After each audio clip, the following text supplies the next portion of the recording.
संजीवनी अस्पताल बाल एवं शिशु रोग, general surgery, plastic surgery, neuro surgery, नेत्र रोग, फिजियोथेरेपी, स्त्री एवं प्रसूति रोग, हृदय एवं शुगर रोग, हड्डी एवं जोड़ रोग, कार्डियोलॉजी, दंत रोग, इमरजेंसी चिकित्सक सुविधाओं में एक भरोसेमंद नाम है। नमस्कार, मैं हूं प्रमोद और आप देखना शुरू कर चुके हैं thesadknama.com। इस वक्त मैं मौजूद हूं डबवाली में और जैसा कि आप सब लोग जानते हैं कि हरियाणा में नगर निकाय चुनाव की घोषणा हो चुकी है। 19 जून को वोट डाले जाएंगे। इसको लेकर के सिरसा ज़िले की हम बात करें तो डबवाली, रानिया और एलनाबाद 3 जो है जगह पे चुनाव होने हैं। इस वक्त मैं डबवाली में हूँ और मेरे साथ टेकचंद छाबड़ा हैं। पूर्व में कई बार एमसी रहे, चेयरमैन भी रहे डबवाली के। और चूँकि मेरा आना यहाँ इसलिए हुआ है कि चुनाव चल रहे हैं और 30 मई को नामांकन भी दाखिल होंगे। इस चुनाव को समझने के लिए जो डबवाली के टेकचंद छाबड़ा हैं वो बेहतर तरीके से बता पाएंगे, क्योंकि कई बार एमसी रहे और इनकी धर्मपत्नी भी एमसी रही है। ऐसा भी हुआ एक बार कि जब दोनों इकट्ठे भी एमसी रहे। तो हम उनसे चर्चा करेंगे कि डबवाली का जो सिनेरियो है वो क्या है, यहाँ पे जो बड़ी समस्याएं हैं वो क्या हैं, यहाँ के लोगों की दिक्कत है वो क्या रहती है। क्योंकि बिल्कुल पंजाब बॉर्डर पे साथ लगता है, डबवाली शहर है, वहाँ पे बिल्कुल पंजाब की भी कुछ गलियाँ हैं और बिल्कुल साथ साथ लगता हुआ मंडी किलियाँ वाली भी है। तो हम जो है टेकचंद छाबड़ा जी से चर्चा करते हैं। छाबड़ा जी, बहुत बहुत स्वागत आपका। धन्यवाद प्रमोद जी। छाबड़ा जी, जैसे चुनाव की घोषणा हो चुकी है, चुनाव होने हैं और हमने भी सोचा कि आपने कई चुनाव यहाँ डबवाली से लड़े हैं और आप डबवाली शहर की जो समस्याएँ हैं उनको आप भली भांति जानते हैं। पहले हमारे दर्शकों को ये बताएंगे कि ये जो डबवाली शहर है वो किस तरह का शहर है, किस तरह की यहाँ पे समस्याएं हैं, क्या क्या दिक्कतें हैं और जो है ये कहेंगे कि बड़ी यहाँ पे ज़रूरत है वो क्या है। ऐसे डबवाली शहर वैसे तो बहुत बढ़िया शहर है, पर जो समस्या इसकी है बहुत ज़्यादा समस्या है जी। समस्या की ओर कोई ध्यान नहीं देता। अगर ध्यान देते हैं तो आपस में जो खींचातानी चल जाती है, एक दूसरे को नीचा दिखाते हैं। मैं लगातार 4 बार एमसी बना हूँ।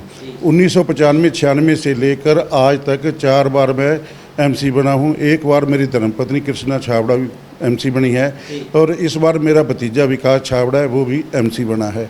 हमने समाज में, शहर में लगातार जो भी हमें काम बुलाते थे, हम अपनी जिम्मेवारी से उस काम को निभाते थे। एक बार मुझे मौका मिला चेयरमैन बनने का, मैं चेयरमैन बना भाई। और जो सफाई है और मैंने जो डोर डोर चल रही है, गाड़ियाँ चल रही है शहर में, वो 6 गाड़ियाँ मैंने मंजूर कराई थी। उस पे ड्राइवर रखे थे जो आज लगातार घर घर जाके कूड़ा लेके जाते हैं, जिससे शहर को इसका बहुत बढ़िया फ़ायदा मिला है। क्यों, सफाई कर्मचारी कम होने के नाते हर शहर में वो सफाई कर नहीं पाते थे। और जो गाड़ी आ गई, टेम्पू आ गए, उससे शहर में इतनी सफाई होगी कि शहर वाले भी याद करते हैं वाकई ये काम किया है। तो बाकी क्या लग रहा है इस बार चुनाव होने हैं, परिस्थितियां किस तरह की होंगी? क्योंकि ये पहली बार ही है, जब तो आप पहले एमसी बनते थे, एमसी बनने के बाद फिर चेयरमैन बनते थे जिसके पास बहुमत होता था। लेकिन इस बार ये जो है नई अमेंडमेंट की गई है कि चेयरमैन का वोट है वो हर मतदाता डाल पाएगा डायरेक्ट। तो इससे कुछ जो है लोगों को इससे कुछ फ़ायदा भी होगा कि डायरेक्ट जो है एमसी है जिसको चेयरमैन बनाना चाहते हैं उसको डायरेक्ट वोट जाएगा। इस बार जो चुनाव सीधा हुआ है बहुत बढ़िया हो रहा है जी। इससे आदमी को पता चल जाता है कि शहर किसके साथ है। जो ये चुनाव हो गए, ये चुनाव जो है ना बढ़िया तरीके से चुनाव हो जाएं तो पता चल जाए कौन चेयरमैन बनेगा। पहले जो चुनाव होते थे वो एमसी अलग अलग होते थे, कोई 5 हो गए कांग्रेस के, 3 बीजेपी हो गए, 7 ही नेलो के हो गए, ऐसे होते थे। उनमें से जितने एक आधे वोट कम रह जाते थे वो उसको खरीदने की कोशिश करते थे। और जो ऐसे आदमी बन जाते थे जिनको शहर के विकास के बारे कोई ध्यान नहीं होता था और वो सरकार चला भी नहीं पाते थे, इसलिए आपस में खींचातानी रहती थी। अब ये चुनाव हो रहे हैं जिससे बहुत बढ़िया शहर का विकास होगा और जो भी अपने समस्या है शहर की वो दूर हो जाएगी। यानी कि जो चेयरमैन का जो डायरेक्ट वोट डलेगा उससे कहीं ना कहीं वो मतदाता भी अपने आप में संतुष्ट हो पाएगा कि वो किसको किसके साथ है। और डबवाली में जैसे 40,000 वोट हैं तो अपने आप में ये चुनाव कहीं जो एमएलए के चुनाव से कम नहीं है, ये कह सकते हैं। हाँ जी, ये 40,000 वोट बहुत ज़्यादा कम नहीं है।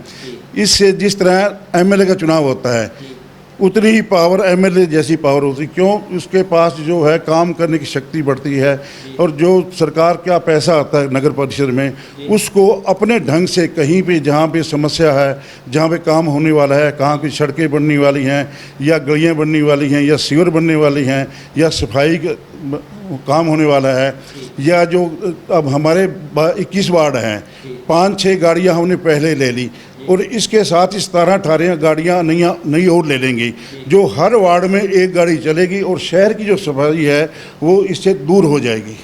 तो आप लगातार चुनाव लड़ते रहे हैं, इस बार क्या मूड है आपका, चुनाव लड़ेंगे आप? बिल्कुल चुनाव लड़ेंगे जी। हाँ जी, हाँ जी, इस बार तो चुनाव लड़ने का मज़ा आएगा जी, जब हाँ जी खुला चुनाव है, ओपन चुनाव है, सारे शहर में चुनाव लड़ेंगे, सारा शहर जो है ना पता चल जाएगा कि कौन किसके साथ है। हाँ जी। तो क्या जो शहर में क्या बड़ी ज़रूरत आप मानते हैं कि क्या शहर में अगर आपको मौका मिलता है तो शहर के लिए आप क्या करेंगे? वैसे काम तो शहर के बहुत है जी, मान लो जो पार्क है शहर में, पार्क है उसकी कोई देख रेख करता नहीं, 5-6 पार्क तो ऐसे बढ़िया पार्क हैं जिसको अति ज़रूरी है सफाई की उसकी, क्यों एक उसमें सफाई होगी जिससे बच्चा या लेडीज या जेंट्स या बच्चे जो भी हैं उसको घूमने में आएँ और बढ़िया तरीके से जो छोटे बच्चे हैं वहाँ भी खेलें कूदें, ताकि शहर की जो है ना उस पर एक आदमी यानी कि कर्मचारी वहाँ पे लगाया जाए जो 24 घंटे ड्यूटी दे। और जो शहर में जो मेन गलियाँ हैं, कई गलियाँ टूटी पड़ी हैं जिसकी ओर सरकार ने कोई सूझ नहीं ली, वो गलियाँ बननी अति आवश्यक है। और जो है सफाई वाला वो भी ज़रूरी है, सफाई वाले काम भी। और जो सीवर है, काफ़ी सालों से यहाँ पे जो सीवर की समस्या चल रही है, पुराने सीवर डाले हुए हैं, रोज़ सीवर बंद हो जाते हैं, बरसात आती है तो बुरा हाल हो जाता है। मेन समस्या ये है, समस्या तो और भी बहुत है ठीक, पर मेन समस्या जो है ये समस्या दूर करने वाली है। साफ सफाई, पार्क, गलियाँ या कुछ और जैसे नगर पालिका में अब दिन रात लोग चक्कर काटते रहते हैं, उनका काम नहीं होता। जिन्हें किसी ने नोड्यू लेना होता है, किसी ने टैक्स भरना होता है, उनका नंबर ही नहीं पड़ता, कभी कहते 4 दिन में आना, कभी 10 दिन में आना, कभी 20 दिन में आना। अगर परमात्मा ने चाहा, शहर वासियों ने मुझे चेयरमैन बना दिया तो 24 घंटे मैं वहीं पे कुर्सी डाल के वहीं पे बैठा रहूँगा और लोगों की समस्या सुनूंगा और साथ ही साथ समस्याओं को दूर करूँगा। यानी कि अगर आपको मौका मिलता है तो शहर वासियों के लिए आप 24 घंटे उपलब्ध रहेंगे। बिल्कुल बिल्कुल सही है जी। हाँ। तो इस बार चूँकि छाबड़ा जी अलग अलग राजनीतिक पार्टियां भी प्रयास कर रही हैं, जैसे आम आदमी पार्टी है वो झाड़ू के चुनाव चिन्ह पे लड़ेगी, जो है भारतीय जनता पार्टी है वो भी कह रहे हैं कि सिंबल पे लड़ेंगे, कांग्रेस में भी फैसला होना है। और तो क्या लग रहा है, चेयरमैन का डायरेक्ट चुनाव और राजनीतिक पार्टियां भी चूँकि सिंबल पे लड़ेगी, तो आपको लगता है कि ये चुनाव और ज़्यादा रोचक होगा या कहीं जो है मतदाता हैं वो किसी राजनीतिक पार्टियों के फेर में फंसेंगे? ये चुनाव तो आपस में होता है भाईचारा।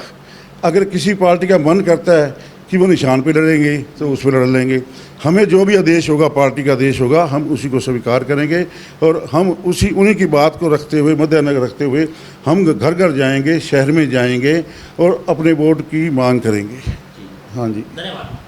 तो ये थे हमारे साथ जो है टेकचंद छाबड़ा, चेयरमैन भी रहे, कई बार पार्षद भी रहे, और इन्होंने बताया कि जो इनका जो ड्रीम प्रोजेक्ट है जो ये करना चाहते हैं, और इससे पहले भी जब चेयरमैन थे तो इन्होंने शहर के स्वच्छता को लेकर के काम किया, जो कूड़ा कचरा है, जो वेस्टेज है उसको लेकर के घर घर ले जाने की जो व्यवस्था है वो की।